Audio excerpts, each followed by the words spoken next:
Yesus kelahirannya diceritakan.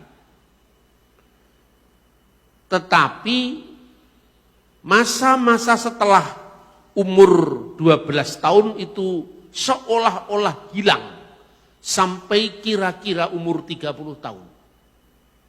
Itulah yang oleh para penulis barat disebut the lost years of Jesus Christ. Tahun-tahun kehidupan Yesus yang hilang. Karena Alkitab kenapa tidak mencatat antara Yesus umur 12 tahun sampai umur 30 tahun? Kalau itu penting, kenapa Alkitab melalaikan itu? Nah, pola pikir semacam ini muncul karena memahami sejarah Israel dari sudut pandang orang modern. Nah, kenapa antara umur 12 tahun sampai umur 30 tahun nggak dicatat dalam Alkitab?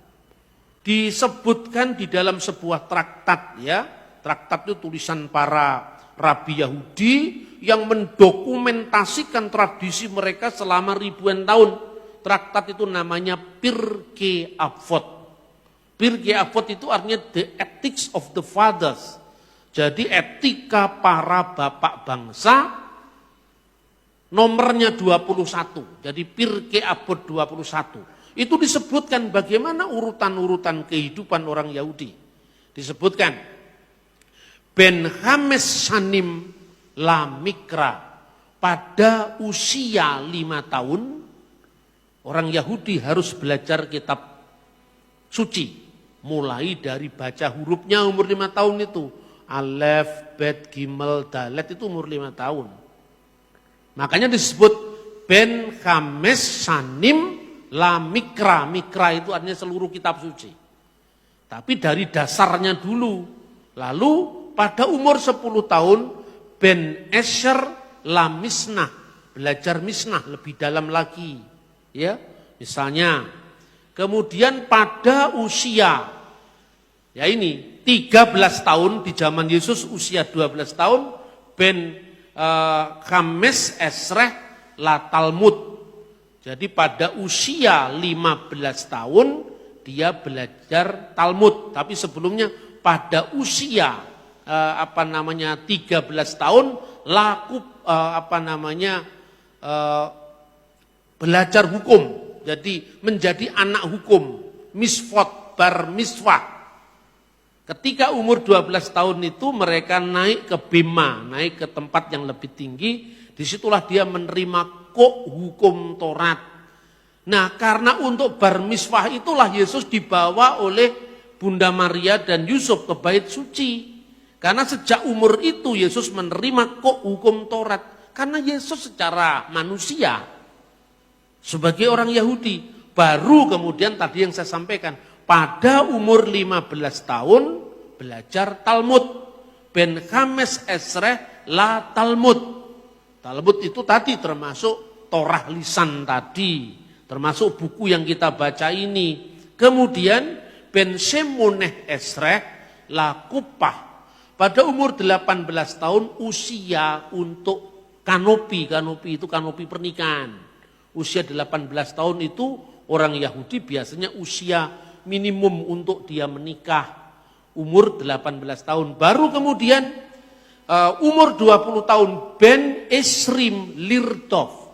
Umur 20 tahun itu usia di mana seorang Yahudi itu dianggap cakap untuk mencari kerja, mencari pekerjaan. Karena secara fisik dia sudah dianggap memenuhi syarat. Makanya di Israel modern ini wajib militer umur 20 tahun.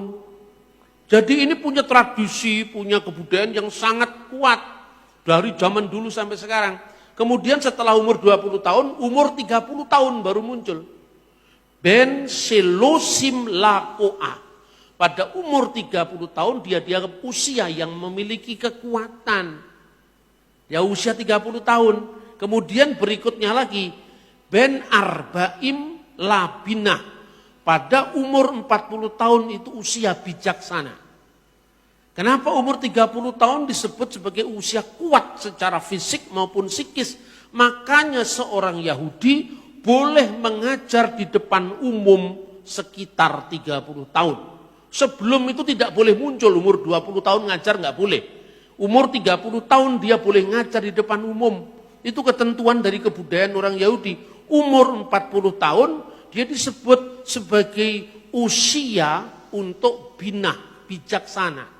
Baru umur 50 tahun ben hamisim la etsha, usia untuk orang bisa didengar nasihatnya. Maka ketika Yesus mengatakan Abraham bapamu melihat hariku dan dia bersuka cita karena ia telah melihatnya. Apa kata orang Yahudi? Umurmu belum sampai 50 tahun. Bagaimana kamu menyatakan hal itu? Kenapa? Kamu belum usia 50 tahun yang layak didengar nasihatmu karena usiamu baru 30-an tahun. Bagaimana kamu mengatakan hal itu? Itu karena memang ada dokumennya di mana orang Yahudi itu boleh memberi nasihat, didengar fatwanya, didengar petuahnya ketika umur 30 tahun. Makanya ketika sensus bangsa Israel di padang gurun, di kitab Bilangan, ambillah anak-anak antara usia 30 tahun sampai 50 tahun bertugas di kemah suci, ya kan? Karena apa? Itu ada usia-usia yang sudah dijadikan patokan oleh orang Yahudi dari abad ke abad, mulai dari zaman Musa sampai hari ini. Betapa pentingnya budaya ini di dalam konteks iman. Karena itu melalui apa yang disebut di dalam tahapan-tahapan umur orang Yahudi, itulah kita bisa memahami kehidupan Kristus. Karena justru setelah genap waktunya, Allah telah mengutus anaknya yang lahir dari seorang perempuan dan tunduk kepada hukum Taurat. Jadi Yesus menggenapi itu. Paham saudara-saudara? Kiranya kesinambungan sejarah kitab suci, para rasul, muridnya para rasul, murid dari muridnya para rasul, itu menjadi bukti bahwa firman Allah sungguh ya dan amin. Tuhan memberkati kita. Shalom alaikum beshem hamasiyah. Amin.